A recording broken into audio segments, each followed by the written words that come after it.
Quiero que allí donde está, incline su rostro. Padre bondadoso, te agradecemos enormemente la oportunidad y el privilegio que nos das de ser tu pueblo, Señor. Ovejas de tu rebaño, Señor. Ovejas de tu redil, Padre Santo. Señor, tu palabra dice que tú eres nuestro buen pastor y que nosotros oímos tu voz y que tú nos llamas por nuestro nombre y que nosotros seguimos tu voz, porque es la voz que queremos escuchar, Señor. La voz tuya, la que nos guía, la que nos da seguridad, la que nos da certeza, Señor Dios de la gloria. Padre, en esta mañana, Padre, en el nombre de Jesús de Nazaret, te pedimos, Padre de la gloria, que quites, anules y canceles toda voz que no sea tuya, Señor. Toda voz espiritual, toda voz física que no venga de ti, Señor Dios de la gloria, cancélala y anúlala en el nombre poderoso de Jesucristo de Nazaret. Porque queremos que tu palabra sea una semilla que se siembre en nuestras vidas y dé fruto al 100 y al 1000 por uno, en el nombre poderoso de Cristo Jesús nuestro Señor. Amén y amén. Esta es una continuación del mensaje que inicié hace 8 días acerca de Efesios capítulo 6. Vaya buscando Efesios capítulo 6, donde nos habla acerca del poder de Dios y nos habla acerca de la armadura de Dios. Diga conmigo, armadura de Dios. Pero resulta que hace 8 días recordamos un poco el mensaje y nos decía la palabra que para poder ponernos el traje o la armadura tenemos que estar ¿cómo? Preparados. Diga conmigo, preparado. Nadie se puede poner una armadura, o un soldado no se puede poner una armadura si no está primeramente preparado. Y esto aplica para cualquier traje de protección personal. Y decíamos hace 8 días que una de las cosas que nos protegía a nosotros, más que la armadura, era el poder de nuestro Dios. ¿Cuántos dicen amén? Por eso, Efesios capítulo 6, en el verso 10, nos dice la palabra: por lo demás, hermanos míos, fortaleceos en el Señor y en el poder de su fuerza. Es decir, necesitamos estar fortalecidos en el Señor y en el poder de su fuerza para poder ponernos la armadura de Dios.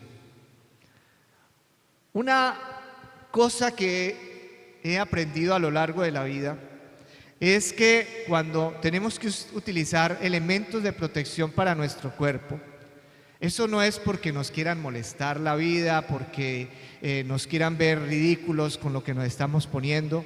Eso es porque realmente eso se necesita para una protección efectiva. ¿Cuántos manejamos moto acá? Levanten su mano, los que manejamos moto. Gloria al Señor, tanta gente juiciosa manejando motos. Y la cuestión con la moto, por ejemplo, es que nosotros, según la norma del tránsito, debemos usar ¿qué? Un casco. Porque resulta que las mayores lesiones que recibe un motociclista en un accidente de tránsito de moto las sufres en la cabeza. Y hay gente que ha perdido completamente la memoria con un golpe de moto. Por eso el casco es una medida de protección, no es un accesorio decorativo, no es una cosa que los tránsitos digan, póngaselo para reírme de usted porque se ve más cabezón. ¿Cierto que no? Nadie le dice a uno eso. Aunque nos vemos cabezones, pero bueno, es que esa es la normalidad. ¿Sí o no? Ahora, yendo al tema de la defensa espiritual, porque el tema que vamos a estudiar hoy se llama nuestra defensa espiritual en Dios. Nosotros tenemos que estar preparados para todo, como buenos hijos de Dios. Ahora, yo no sé cuántos conocen la rutina de un bombero. ¿Cuántos la conocen, la rutina de un bombero? Mano Haider la conoce.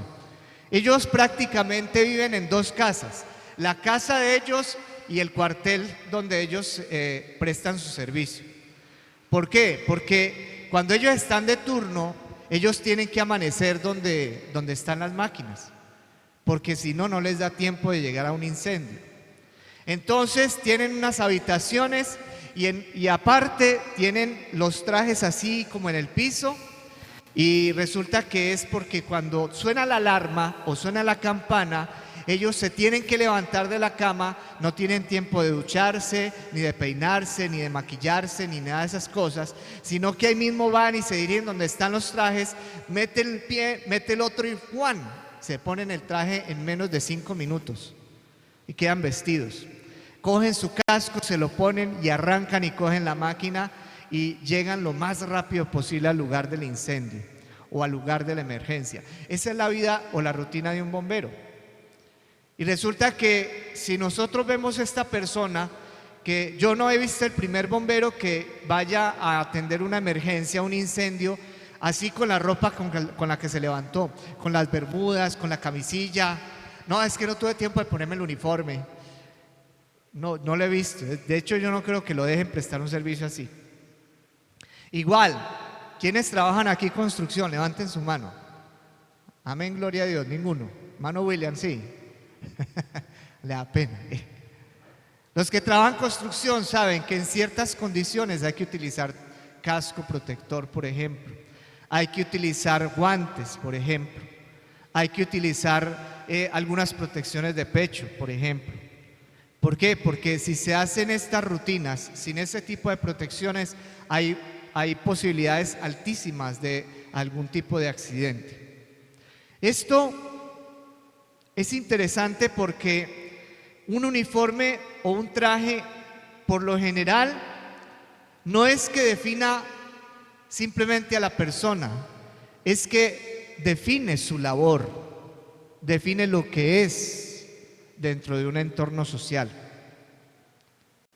Aquí hay un amigo mío que fue policía, no voy a decir el nombre, pero él dentro de su labor tenía que usar chaleco antibalas, porque es parte de su dotación, porque él no iba a enfrentar niños jugando pelotas, él iba a enfrentar bandidos, personas armadas, personas que no iban a dudar 2 veces en hacerle un disparo, y por eso tenía que proteger su cuerpo, protegerse.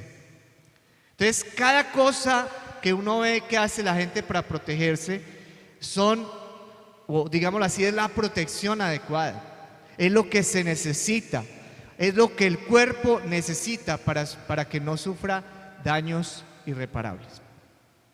La Biblia nos habla en este capítulo 6 de una protección adecuada para todo aquel que milita en los ejércitos de Dios. Diga conmigo, yo milito en los ejércitos de Dios. Usted me dirá, no, pero es que a mí no me gustan las guerras, yo soy pacífico, amén, aleluya, gloria a Dios. Perdóneme que le diga, todos cuando decimos aceptar a Cristo, entramos en este ámbito de guerra espiritual. Porque aquí no hay gente que diga, yo soy cristiano, pero me la doy bien con el brujo de la esquina. O yo soy cristiano, pero a mí no me importa, yo soy amigo del de la cantina. O sea, ese tipo de cristianismo no existe. Es un cristianismo absurdo, de boca y no de realidades. Entonces, lo que la Biblia nos muestra es que o somos o no somos. Y resulta que si somos, quiere decir que aparte de que Dios nos acoge, lo que decíamos la otra vez, aparte de que Dios nos da su cobertura, su protección, su bendición, su gracia, también hacemos parte de los objetivos militares del enemigo. No sé si ustedes habrán escuchado que a veces, por ejemplo, en noticias, cuando los grupos alzados en armas por fuera de la ley, y hablemos de guerrillas o de paramilitares, quieren lograr algo, presionan diciendo eso. A ese político, a ese gobernante lo declaramos objetivo militar. ¿Por qué lo declaran objetivo militar? Porque está haciendo una labor que está entorpeciendo sus actos delincuenciales, ¿cierto? Y déjeme decirle que todos los que estamos en este lugar hoy tenemos ese cartelito que dice, tú estás declarado objetivo militar por las tinieblas. No por ningún guerrilla ni nada de eso, pero sí por las tinieblas. Hay un ejército de tinieblas operando en el mundo con huestes de maldad, ahorita lo vamos a ver eso. que cuando te ven y te detectan que eres cristiano porque el aroma de Cristo le huele a las tinieblas. Ellos van a ser así, como perro rabioso. Y usted se va a encontrar con gente a la cual usted no le ha dicho nada, no le ha hecho nada. Y usted llega así con esa sonrisa, ese resplandor de Cristo. Y la persona llega, esos demonios se alborotan. ¿Por qué? Porque los demonios no aguantan el aroma de Cristo. No sé si se acuerdan que cuando Jesús iba caminando y se le presentaban endemoniados, lo primero que los endemoniados le decían es: ¿por qué nos atormentas, Jesús, Hijo del Dios Altísimo? Y Jesús no les había dicho nada, pero el aroma, la fragancia de Cristo era tan fuerte que ellos no soportaban ese resplandor de Cristo, no lo soportaban, estando en cuerpo de personas. Ahora bien, cuando leemos Efesios capítulo 6, leemos lo siguiente. Vamos a leer del verso 10 hasta el verso 13. Efesios 6, del verso 10 hasta el verso 13, dice: por lo demás, hermanos míos, fortaleceos en el Señor y en el poder de su fuerza. Vestíos de toda la armadura de Dios, para que podáis estar firmes contra las acechanzas del diablo. Porque no tenemos lucha contra sangre y carne, sino contra principados, contra potestades, contra los gobernadores de las tinieblas de este siglo, contra huestes espirituales de maldad en las regiones celestes. Por tanto, tomad toda la armadura de Dios para que podáis resistir en el día malo, y habiendo acabado todo, estar como firmes. Estar firmes. Firmes. Los que estaban en el ejército, firmes. Así, firmes. Pero el concepto de la armadura de Dios no es un concepto nuevo de Pablo. Vamos a mirar el Salmo 94, sin perder la cita de Efesios. Salmo 94. Y vamos a mirar un poco el verso 4. Salmo 94, verso 4.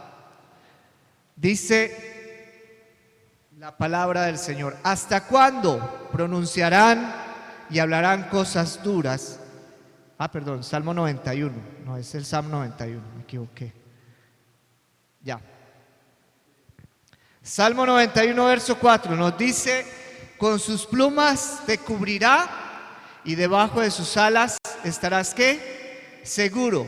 Escudo y adarga es su verdad. Resulta que la expresión de este versículo nos habla de la protección que Dios nos da. Pero también es como si Dios fuera un soldado y se pusiera un escudo, porque dice: escudo y adarga es su verdad. En la Nueva Traducción Viviente dice: la armadura de Dios es su palabra, es su verdad, es su armadura. Cuando yo investigo el significado de adarga, ¿alguien sabe qué significa adarga? Adarga no es una falda muy larga, no es una falda larga, no. Adarga era un escudo de cuero, digámoslo así, era como el más económico de esa época y el más fácil de llevar. Protegía al soldado de cortadas, de punzadas con una espada, de golpes fuertes. Esa era la adarga.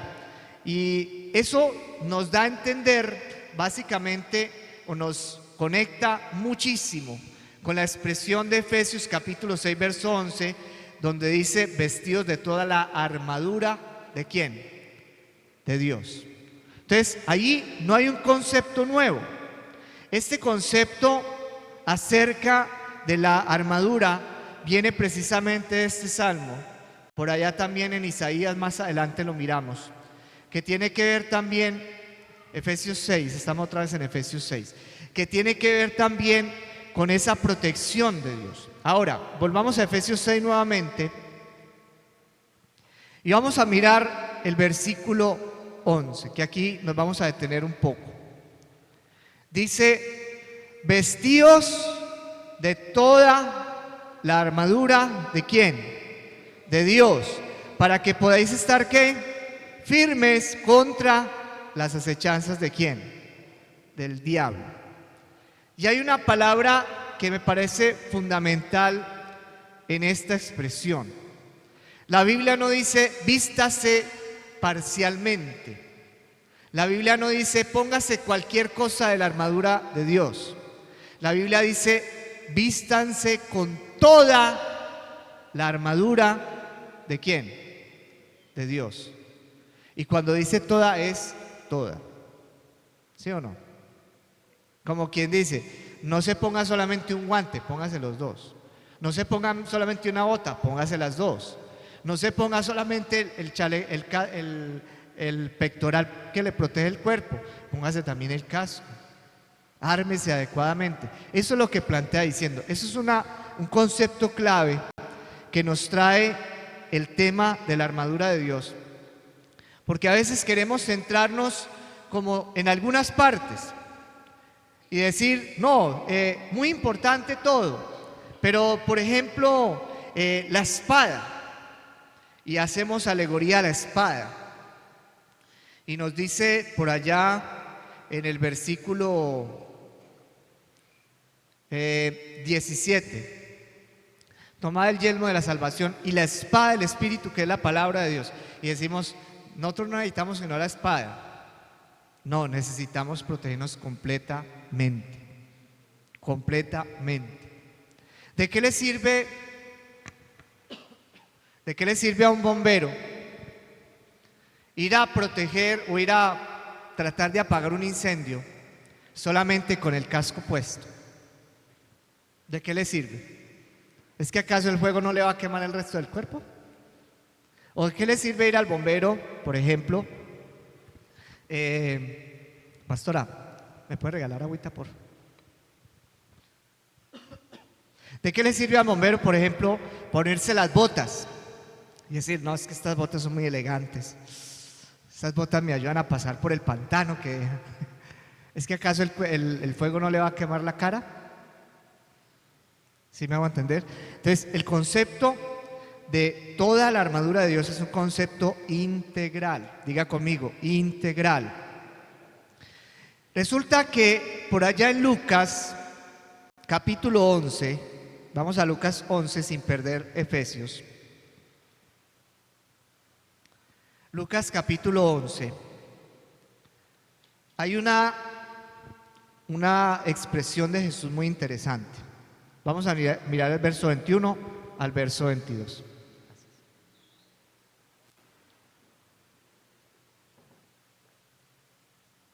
Lucas 11, del verso 21 al verso 22. Dice Jesús: cuando el hombre fuerte, armado, guarda su palacio, en paz está lo que posee. Pero cuando viene otro más fuerte que él y le vence, le quita todas sus armas en que confiaba y reparte, ¿qué? El botín. Esa expresión que está diciendo Jesús acerca del hombre fuerte armado es la misma expresión que está usando Pablo en Efesios capítulo 6, verso 11.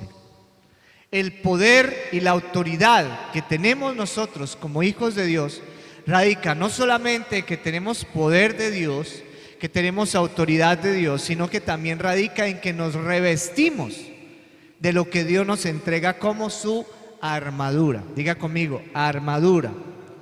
Y no es un juego parcial. Y noten ustedes que cuando él dice en el versículo 21 del capítulo 11 de Lucas, dice, el hombre fuerte armado guarda su palacio. Está diciendo que no solamente se defiende o se protege, está diciendo que él está capacitado para atacar a aquel que sea un intruso en su palacio.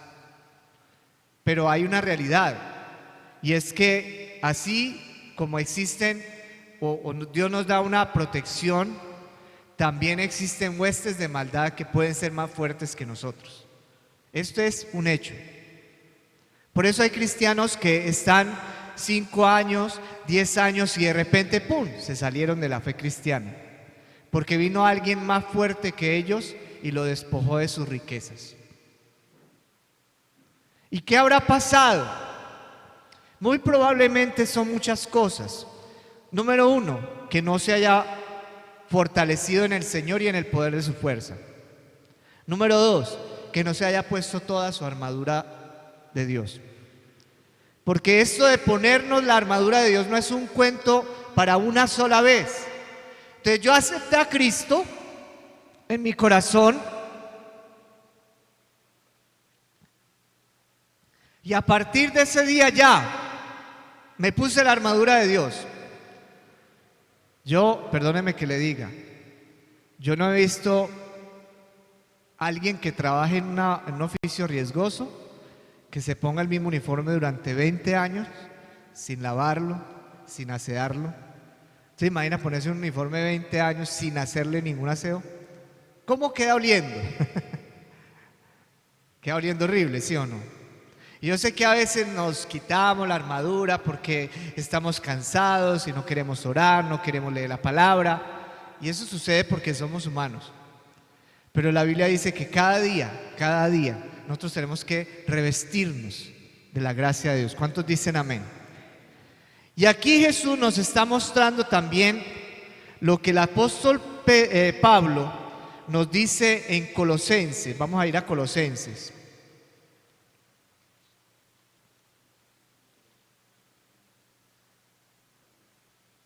Colosenses capítulo 2, verso 15. Jesús es ese hombre fuerte que está armado. Y dice, y despojando a los principados, a las potestades, los exhibió públicamente, triunfando sobre ellos, ¿en dónde? En la cruz. Yo les pregunto una cosa. ¿Qué tenía Jesús puesto físicamente en la cruz que venció a las tinieblas? ¿Qué tenía físicamente? ¿Cierto que no tenía nada? Ni el manto. Porque el tema de la armadura espiritual no es un tema físico. No es que usted ande como buen creyente con la Biblia debajo del sobaco ahí, aguantando quién sabe cuántos olores, para arriba y para abajo. No, eso no se trata de eso.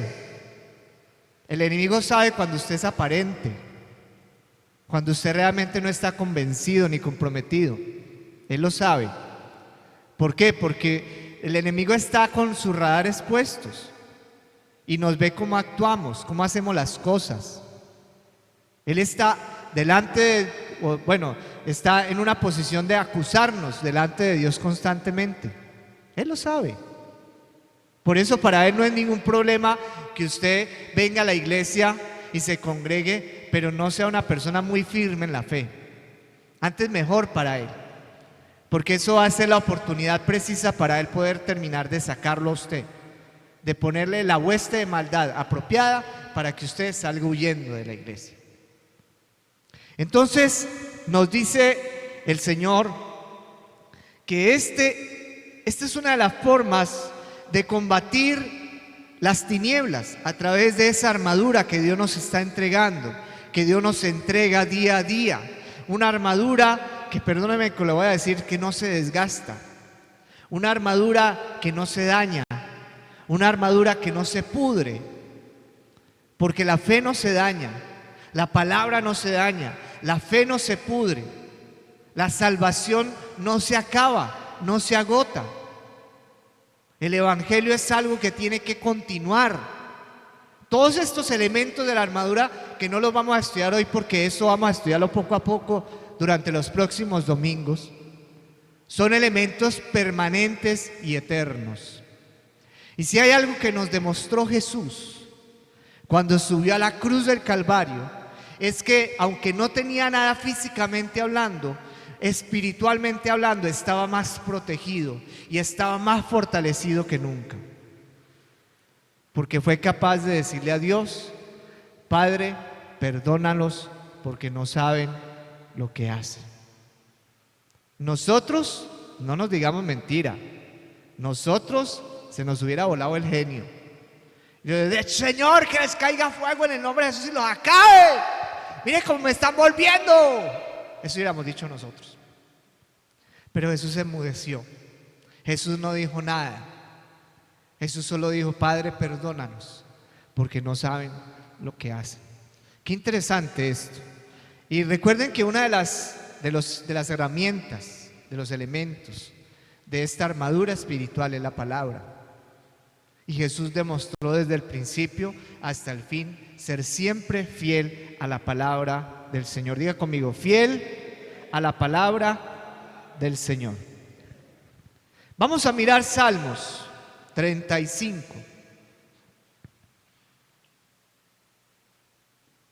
Salmos 35, verso 2 al 3. Cuando usted esté en problemas o en dificultades con alguien, lea este salmo.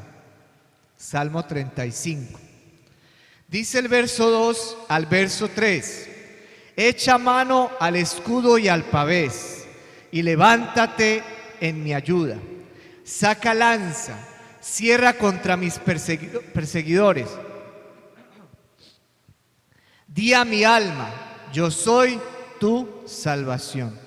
Esta es una plegaria que hizo el rey David a Dios pidiéndole protección cuando él estaba siendo perseguido por los ejércitos del rey Saúl.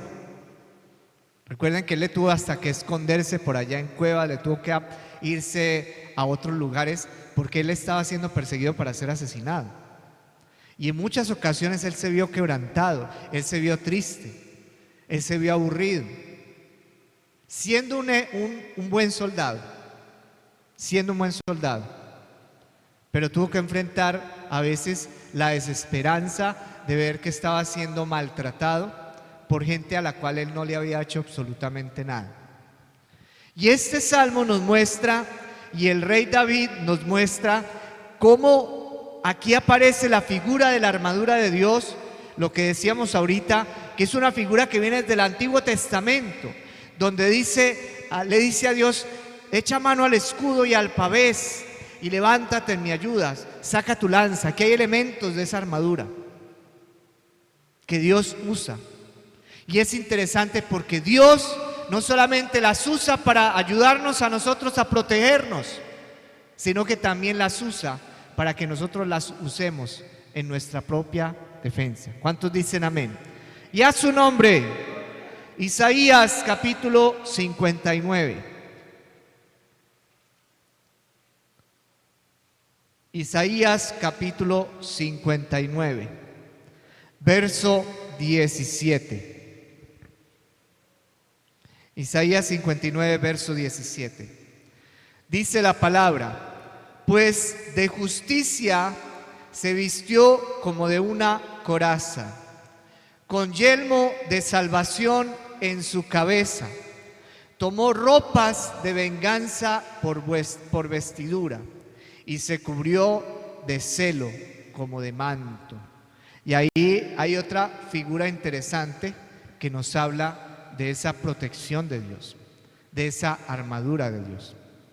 Nosotros podemos ver en nuestra mente ropa, pero Dios, más que ver ropa, ves actitudes, ves fe, ves decisiones que nosotros tenemos que tomar.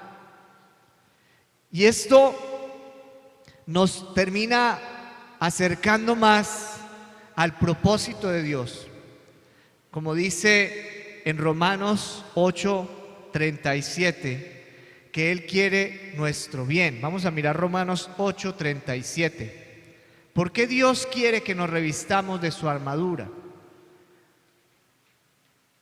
Dice: antes en todas estas cosas somos más que vencedores por medio de aquel que nos amó. Repitamos una vez más, leámoslo junto en voz alta. Antes en todas estas cosas somos más que vencedores por medio de aquel que nos amó. Démosle un fuerte aplauso al Rey de Gloria. Gracias, Señor. Aleluya. Y es que el ponernos esta armadura nos trae resultados. La victoria de Dios está con nosotros. Yo quiero que usted piense, yo no sé, usted lo que está enfrentando ahora, el problema, la decisión, la situación, o tal vez no tengas ningún problema, pero estás enfrentando un trabajo muy pesado, una labor muy pesada, una situación financiera muy pesada, una salud que a veces no ayuda. Pero quiero preguntarte en esta mañana, ¿qué acaso el Señor no está contigo? ¿Qué acaso Dios no te ha dado herramientas para que tú venzas por encima de las circunstancias? Porque todo aquel que se pone esa armadura no es que esté por encima de las circunstancias. Es decir, yo no me pongo la armadura para que ya no me hagan hechicería. Yo no me pongo la armadura para que ya no me molesten en el trabajo. No es estar en una burbuja de protección, como si Dios nos sacara del mundo así y espere que pase todo y vuelvo y lo meto al mundo. Porque Jesús mismo lo decía, estamos en el mundo, pero no somos del mundo. Eso no significa, otra cosa es que tampoco es ponerme la armadura para yo darle una paliza al diablo. Porque hay gente que dice así, me pongo toda la armadura de Dios porque voy a empezar a pelear las tinieblas en el nombre de Jesús. Yo los he visto. Yo sí sé quién le da palizas al diablo de manera constante. Y se llama Dios. ¿Cuántos dicen amén? Porque Dios tiene mucha autoridad. Por encima de Dios no hay nadie. Él es capaz de vencer nuestros adversarios. Mientras las tinieblas están organizadas como un ejército.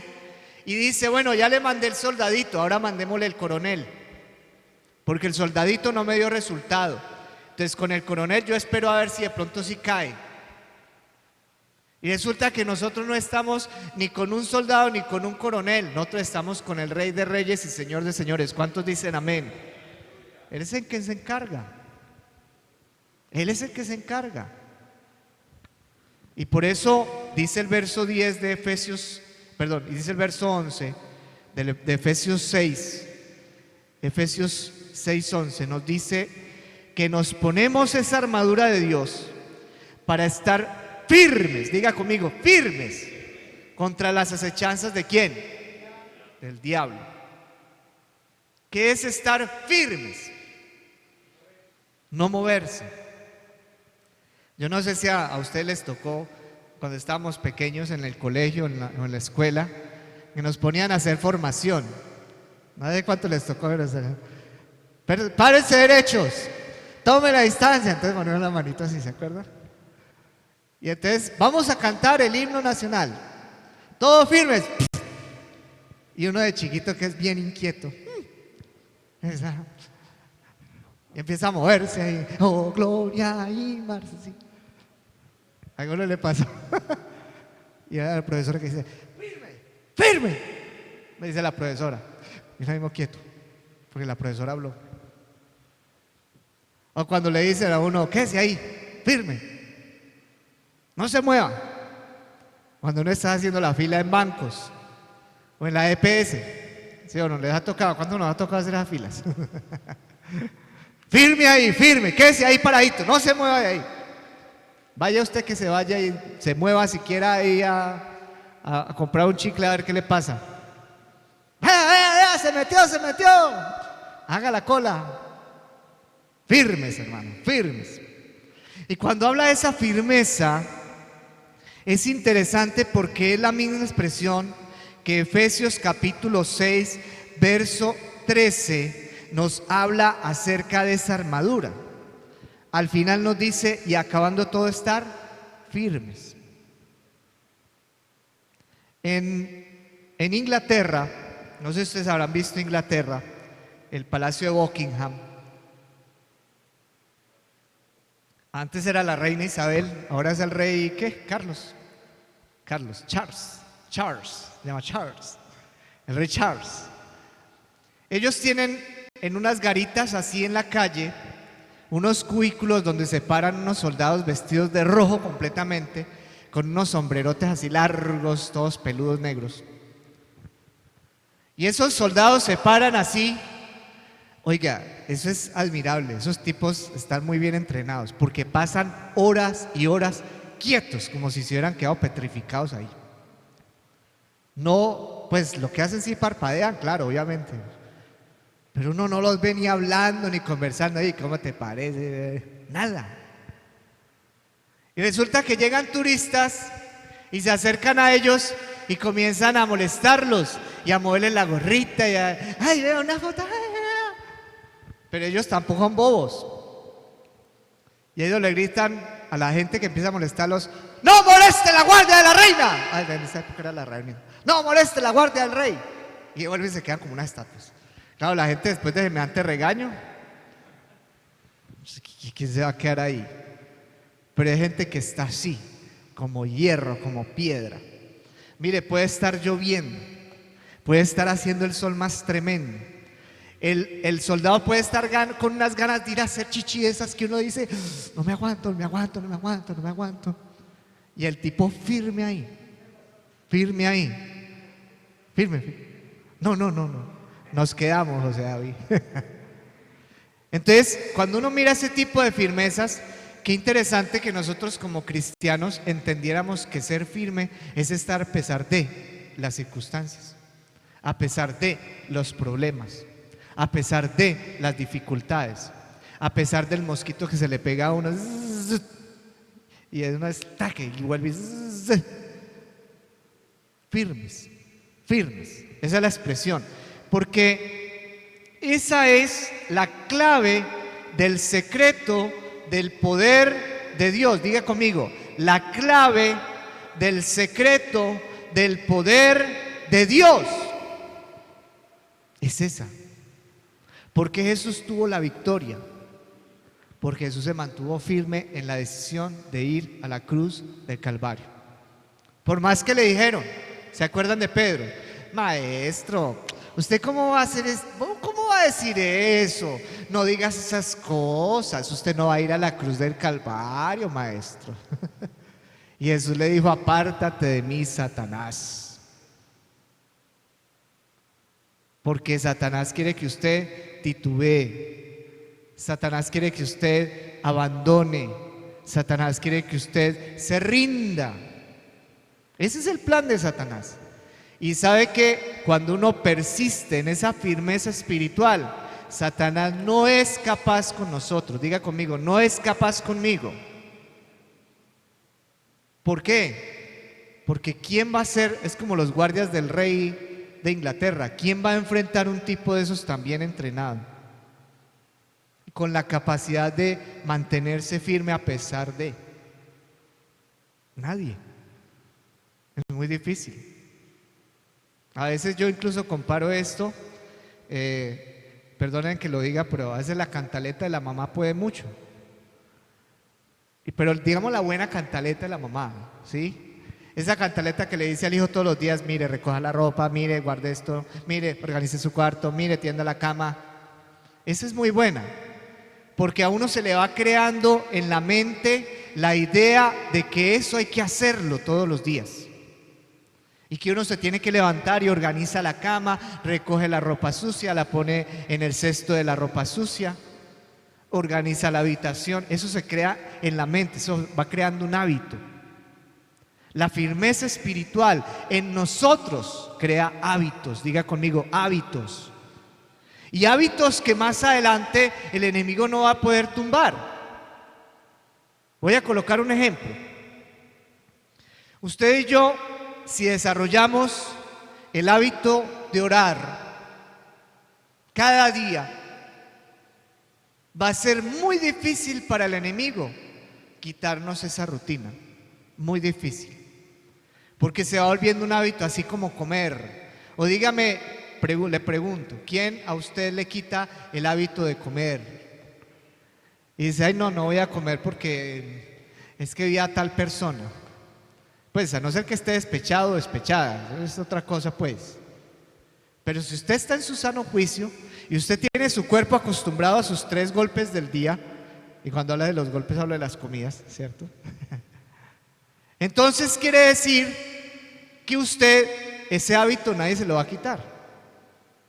Yo le digo a algunos, ese viciecito que tiene usted de comer todos los días, desayuno, almuerzo y comida, nadie se lo quita. Y lo mismo pasa en el ámbito espiritual. Usted se acopla, se adapta. Usted ya su cuerpo se programa. Es como algo biológico. La gente que se levanta todos los días a las 5 de la mañana sin necesidad de celular es porque ya están adaptados, acostumbrados a abrir los ojos a esa hora. Y por más ganas que le dé de dormir hasta más tarde, se duerme con los ojos abiertos, esperando a ver si de pronto les da sueño, pero ya no, porque el cuerpo está adaptado.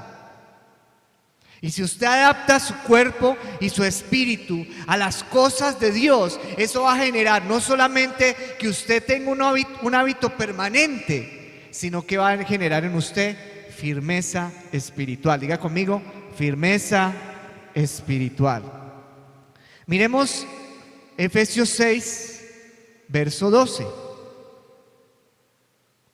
Porque nos dice, porque no tenemos lucha contra ¿qué? Sangre y carne, sino contra principados, contra potestades, contra los gobernadores de las tinieblas de este siglo, contra huestes espirituales de maldad en las regiones celestes. Quiero decirte algo de parte de Dios en esta mañana. Nuestros enemigos en el plano espiritual están identificados, porque Dios los conoce. Nosotros tal vez no los conozcamos, porque a veces no sabemos qué bicho nos picó. Cuando estamos bien, alegres, contentos, y de repente estamos así como aburridos, como que, ay, yo no sé, es que tengo como una cosa, como que, ay, qué pereza. Eso es algo espiritual. Y eso tiene que ver con estas huestes espirituales de maldad. Pero que como no sabemos quiénes son, entonces nos dejamos llevar por el momento, y es que tengo que pensar triste, y es que tengo que estar triste porque es que no sé, siento algo que no sé. Y ahí es donde tenemos que levantar bandera de victoria en el nombre de Cristo Jesús nuestro Señor. ¿Cuántos dicen amén? Porque el Señor espera de nosotros gente firme y gente valiente, gente esforzada, no gente rendida. Imagínense en una guerra donde va todo el ejército, van armados hasta los dientes, y va adelante el general diciendo, vamos a ganar la victoria, y cuando ven el otro ejército, todos los que vienen con el general dicen, ay, no, yo voy a tirar el arma aquí porque yo que esa gente es como muy gorda, muy grande, muy... Todos. Qué tristeza. ¿Qué tipo de ejército sería ese? Un ejército de cobardes. ¿Amén o no amén? Nosotros no hemos sido llamados a ser cobardes.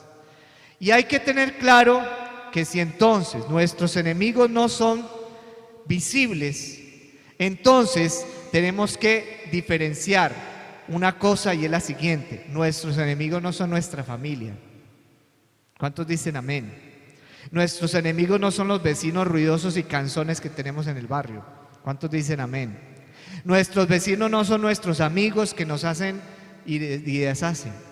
Nuestros enemigos no son esos conocidos que uno dice, ay, Dios mío, viene fulano de tal, qué cosa tan horrible.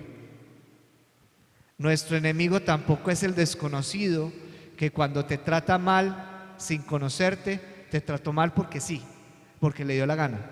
Es que usted no sabe quién soy yo. Es que usted no sabe quién soy yo.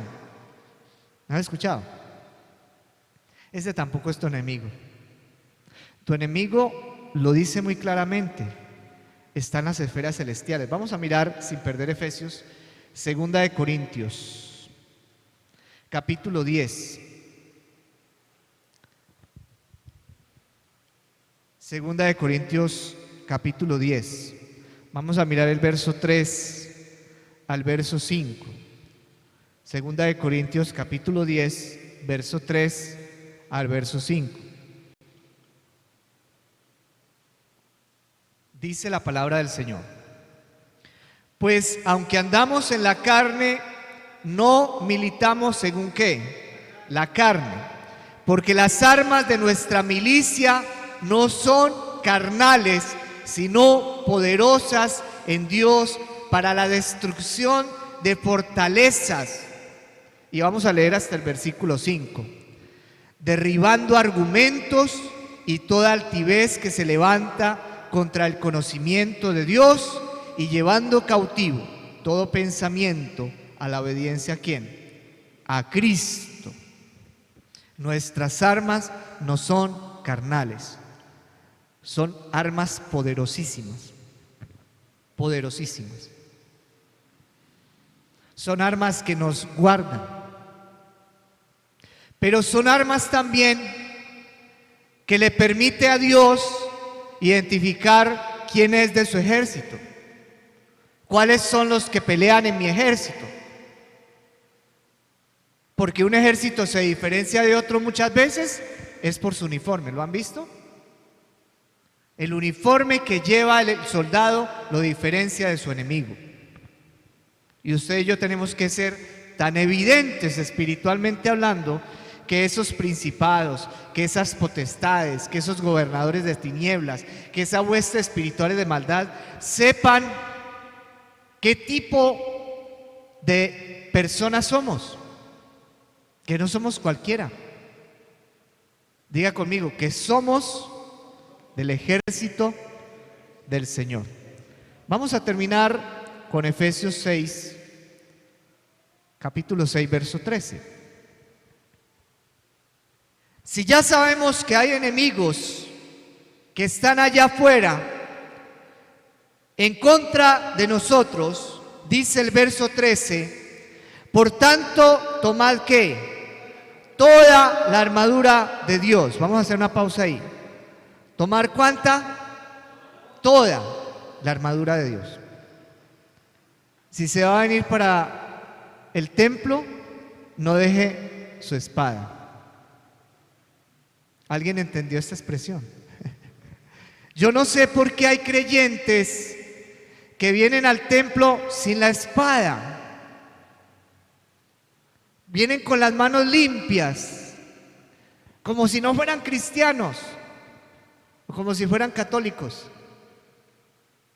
Ahora, yo sé que aquí no hay católicos, gracias a Dios. Pero el católico fiel y ferviente no va a su congregación o a su templo con la Biblia, porque él no la necesita, porque él no milita, no es un soldado. Usted y yo necesitamos tener nuestra espada.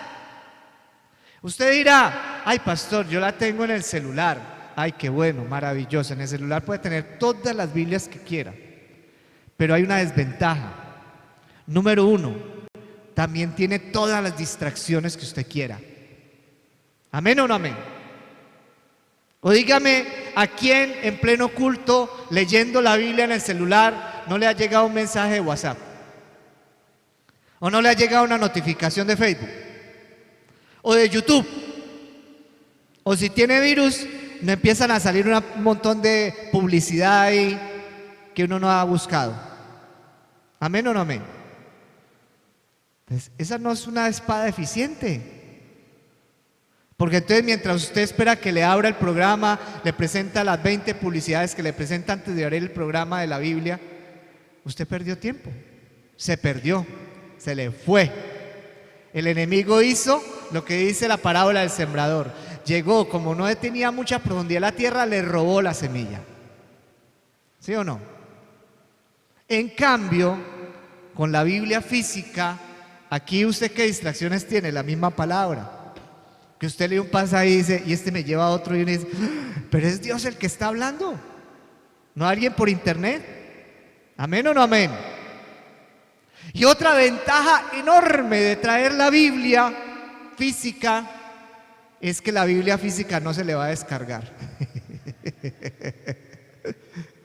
¿Cuántos están ahí pegados leyendo el celular, la Biblia, y cuando menos pensé que batería baja y ¡pum! Y se apagó? Se quedó sin arma, hermano. Se quedó sin defensa. ¡Qué tristeza! Que no tengamos esa precaución de manejar más bien esto que es vivo y es eficaz. ¿Cuántos dicen amén? Ahora nos dice en el versículo 13: por tanto, tomad toda la armadura de Dios para que podáis ¿qué? Resistir, diga conmigo, resistir el día malo. Dígalo una vez más, resistir el día malo.